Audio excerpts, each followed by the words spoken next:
भारतीय संविधान में आगे देखते हैं भाग 2, जिसके अंदर नागरिकता यानी कि इंडिया की सिटीजनशिप के बारे में वर्णन मिलता है। इसके अनुच्छेद हैं 5 से लेकर 11। तो चलिए आइए देखते हैं। भारत में ब्रिटेन के समान एकल नागरिकता है, मतलब कि यानी आप भारत के नागरिक हैं तो दूसरी जगह के नागरिक बन सकते हो, पर भारत में नागरिकता हट जाएगी। पर अमेरिका जैसे देश में दोहरी नागरिकता होती है। 1955 के भारतीय नागरिकता अधिनियम के हिसाब से 5 प्रकार से भारत की नागरिकता प्राप्त हो सकती है। पहला है जन्म से, दूसरा वंश परंपरागत से, तीसरा पंजीकरण से और चौथा देशीकरण से और पांचवा है भूमि अर्जन के द्वारा। अब चलिए देखते हैं पहला जन्म के आधार पर नागरिकता।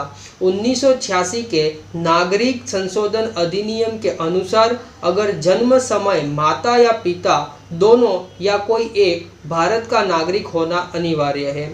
दूसरा है वंश परंपरागत से, अगर किसी का जन्म विदेश में हुआ है पर माता या पिता कोई एक भी भारतीय है तो वो बच्चा भारतीय नागरिकता पा सकता है। पहले ये नियम सिर्फ पिता की नागरिकता पर आधारित था, पर 1992 के नागरिक संशोधन अधिनियम के अनुसार माता को भी स्वीकार कर लिया गया। तीसरा है पंजीकरण से। 5 वर्ष से भारत में रहने वाला कोई भी नागरिक पंजीकरण द्वारा भारतीय नागरिक बन सकता है। जो भारत में जन्मा है पर विदेश में निवास करता है और इसके बाद में भारतीय नागरिकता चाहिए तो वो पंजीकरण कर सकता है। विदेशी महिला भारतीय से शादी करे तो वो भी पंजीकरण अनिवार्य है। राष्ट्रमंडल के देशों में नागरिक जिसे भारत में रहना हो वो भी पंजीकरण कर सकता है। चौथा है देशीकरण से। 10 वर्ष से ज़्यादा निवास करने वाला भारत का देशीकरण ले सकता है। पांचवा भूमि अर्जन के द्वारा। भारत सरकार कोई भी क्षेत्र को भूमि अर्जित करता है तो उस विस्तार के लोग भारतीय हो जाएंगे। अब हमने जो बात करी थी वो थी कि किस किस प्रकार भारत की नागरिकता ले सकते हैं, लेकिन अब देखते हैं कि किस किस प्रकार से भारतीय नागरिकता जा सकती है। तो इसमें देखते हैं नागरिकता का अंत किस किस प्रकार से होता है। पहला है किसी अन्य देश की नागरिकता लेने से, यानी कि कोई व्यक्ति किसी अन्य देश की नागरिकता ले लेता है तो भारत की नागरिकता का अंत हो जाता है।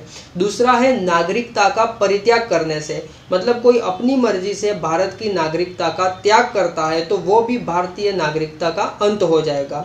ये तो हुआ अपनी मर्जी से, लेकिन कुछ अन्य कारण भी है वो भी सरकार के द्वारा जो नागरिकता का अंत करा सकती है। इसमें पहला है संविधान के प्रति हाथ उठाने पर, दूसरा युद्ध काल में शत्रु का साथ देने पर, तीसरा गलत तरीके से नागरिकता लेने पर, चौथा पंजीकरण या देशीकरण के दौरान वो व्यक्ति किसी देश के द्वारा क्रिमिनल है तो भी नागरिकता का अंत हो सकता है।